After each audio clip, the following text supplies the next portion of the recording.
I'm Zim, and you're listening to the Helpful Photographer Podcast in collaboration with New York City Photo Safari. To register for a safari, please visit newyorkcityphotosafari.com. Today I'm being joined by Anthony Cook. Tony was the astronomical observer at the Griffith Park Observatory for over 40 years. Originally, he started photographing the night sky on film. Now he's moved to digital. I first met Tony in the 90s when I worked for the observatory as a photography assistant. Tony was my boss. Hey, Tony, welcome to the podcast. Well, thank you, Zim. All right, so let's get right to it. Over the years, I've had a lot of people ask me tons of questions about shooting the night sky, and in particular, every time there's a full moon out, somebody wants to know how to shoot the moon. So if you're shooting with a 400 millimeter lens, I want to know, what is the slowest shutter speed you can shoot that at and still get a sharp image and not see that it's moving because, both the Earth and the moon are moving at the same time. Okay, so at 400 millimeters, it takes about a tenth of a second or so before you would notice any blurring, even at highly magnified view. Fortunately, that's a lot longer than you need to record a full moon. Fantastic. So we're talking about 400 millimeters on a full frame sensor, right? Yes. One of the key problems that we find shooting the moon, it doesn't quite fill up the whole frame. At 400 millimeters on a full frame sensor, it's even less than a third of the actual frame. As a result of this, if you're relying on your camera's metering system to take that exposure, what happens is you get a lot of the night sky. As a result, your entire exposure is a little bit skewed. In your experience, what do you find the proper exposure to be for the moon? So are we talking about a full moon or a quarter moon? Oh, right. That would make a difference, wouldn't it? Yeah, because even though, for instance, when the moon looks like it's, well, a quarter moon, when it looks like it's half lit, really its brightness is only about an eighth as much as it is when it's full. So it makes a big difference when we're shooting the moon. So I'm talking about a full moon.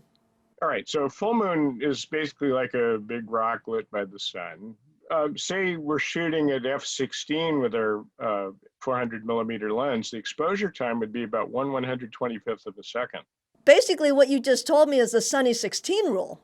And I just realized it's the sunny 16 rule because it's being lit by the same sun that's lighting us.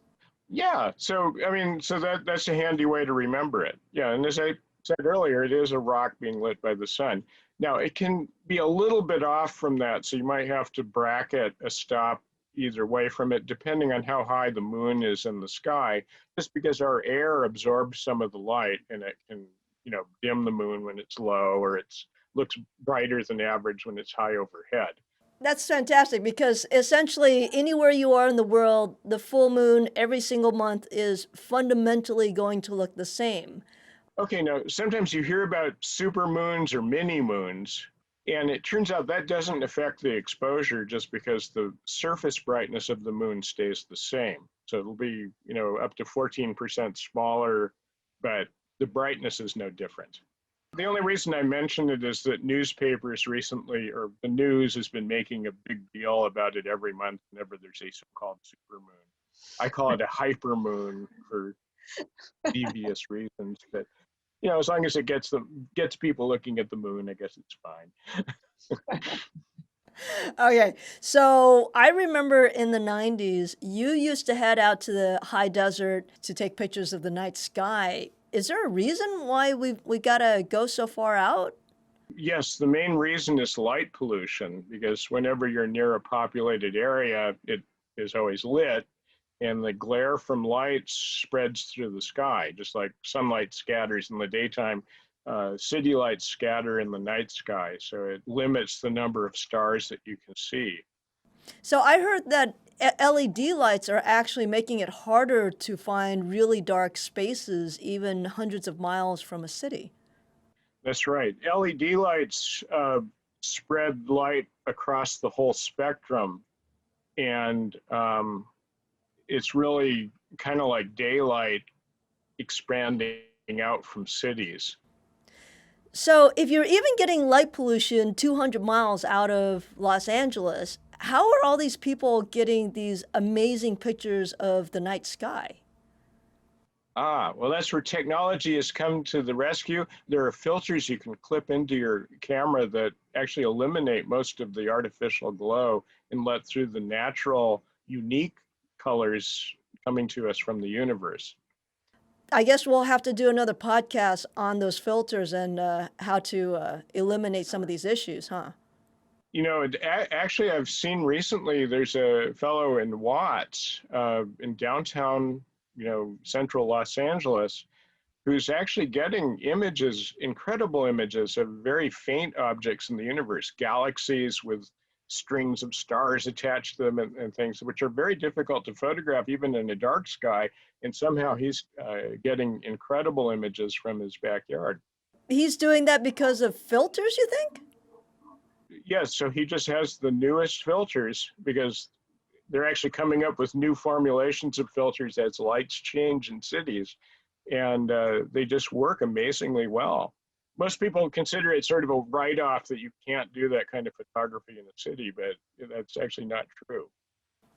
Okay, so let's say you're far enough from cities and most of the light pollution is gone and you want to shoot the Milky Way.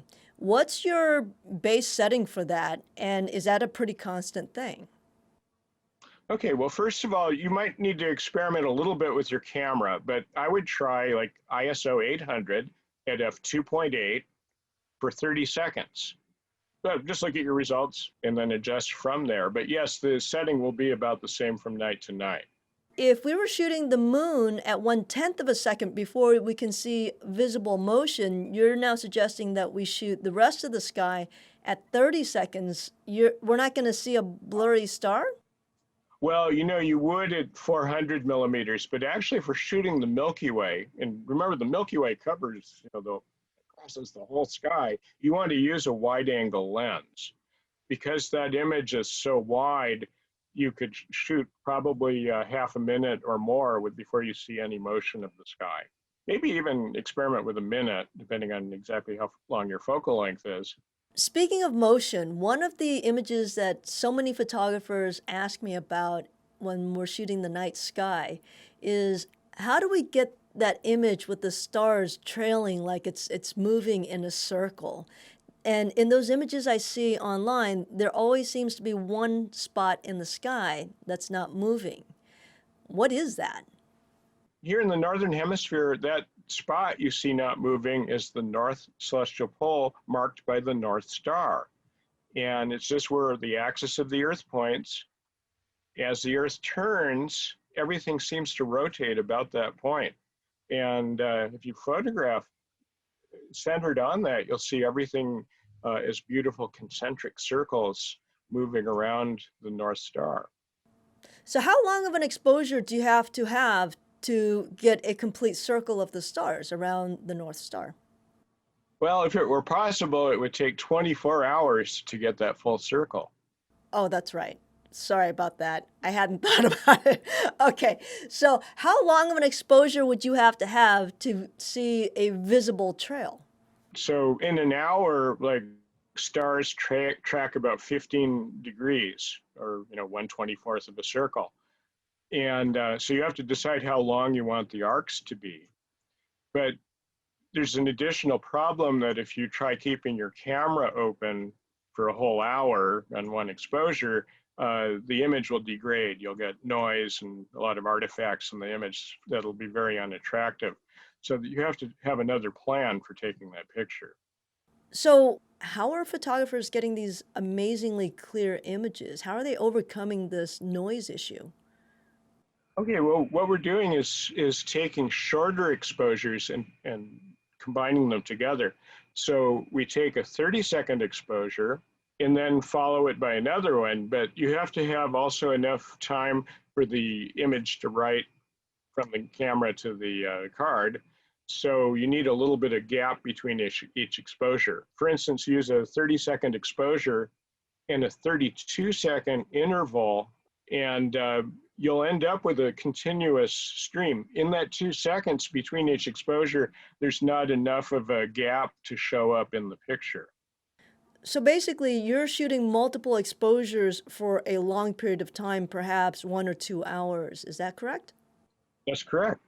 So by my calculation, if you're doing like a 2-hour exposure, you're close to 240 images. Are you telling me that you're going to take all those images and you're going to stack them or layer them into one shot? That's right. And what software are we using to do this? Okay, so we can use Photoshop to stack all these images together. You could also do this with Lightroom and even automate the process. And there's other specialized software that you can find by searching that are really just made for star trails. Okay, so we're running a little short on time. I want to go ahead and recap some of the things we talked about today. Um, Shooting the moon, Sunny 16 rule. That's f16, 125th of a second at ISO 100. If you want it a little bit brighter, open up. If you want it a little bit darker, close down. If you're For the shooting full the moon. milk on a full moon, of course. If you're shooting the Milky Way, 2.8 at about ISO 800 at 30 seconds is a good starting point.